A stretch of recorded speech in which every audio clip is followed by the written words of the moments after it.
Assalamualaikum warahmatullahi wabarakatuh. Perkenalkan, nama saya Muhammad Iqbal Ramadhani dengan akhiran NIM 054. Di sini saya akan membahas mengenai variasi inteligensi peserta didik.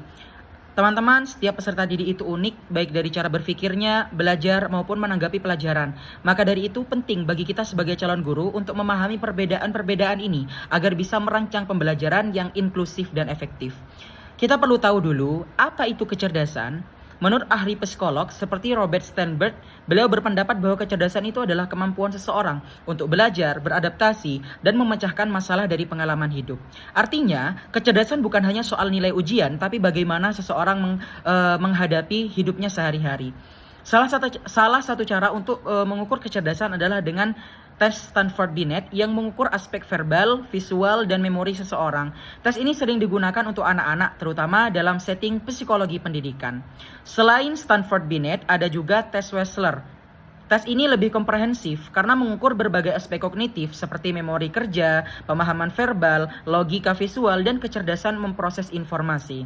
Dan dari sinilah muncul teori yang sangat berpengaruh dari Howard Gardner, yaitu teori kecerdasan majemuk. Gardner menyebutkan bahwa kecerdasan itu tidak tunggal, melainkan terdiri dari 8 jenis. Yaitu yang pertama, kecerdasan linguistik, yaitu mereka tuh pandai dalam berbicara, speakingnya, menulis, membaca, dan berbicara. Yang kedua yaitu kecerdasan logis matematis, yang mana anak-anak ini kuat dalam berhitung, berlogika, dan berpikir sistematis.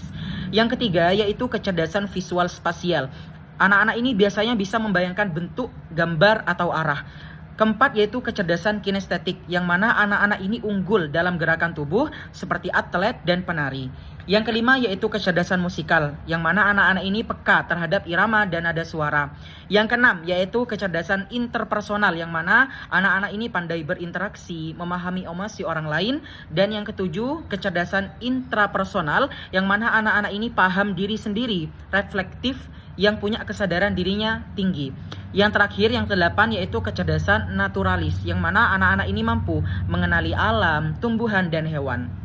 Teori ini juga didukung oleh studi ilmu saraf dan kognitif yang menunjukkan bahwa struktur dan kognitivitas otak setiap individu itu berbeda-beda, sehingga membentuk kecerdasan dan gaya berpikir yang beragam.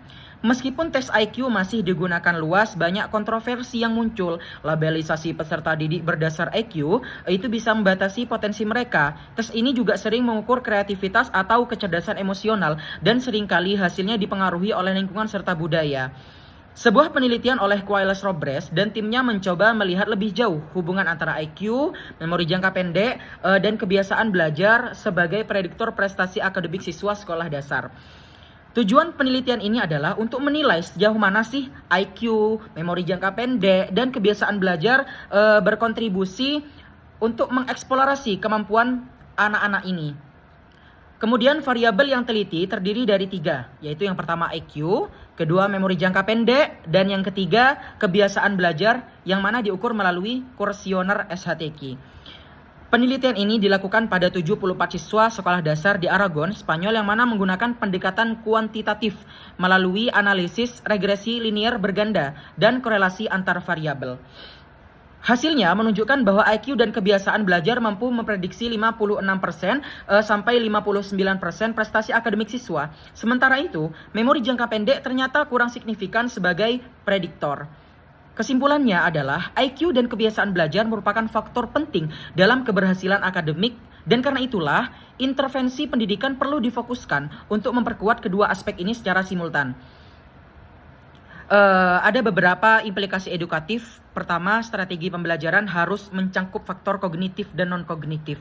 Kedua, kebiasaan belajar bisa dibentuk lewat bimbingan dan pembiasaan. Yang ketiga, pendekatan pembelajaran harus mendukung semua tipe kecerdasan. Dan yang keempat, yaitu intervensi sejak dini, itu sangat penting ya untuk meningkatkan prestasi akademik.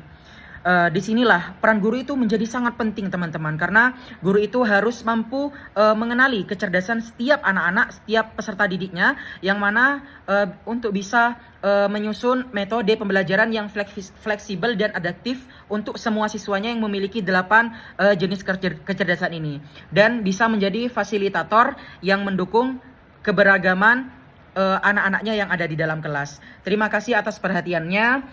Semoga pembelajaran ini bisa bermanfaat untuk saya pribadi dan teman-teman semua, dan bisa menjadi bekal kita sebagai calon guru dalam memahami perbedaan kecerdasan siswa di sekolah. Terima kasih. Wassalamualaikum warahmatullahi wabarakatuh.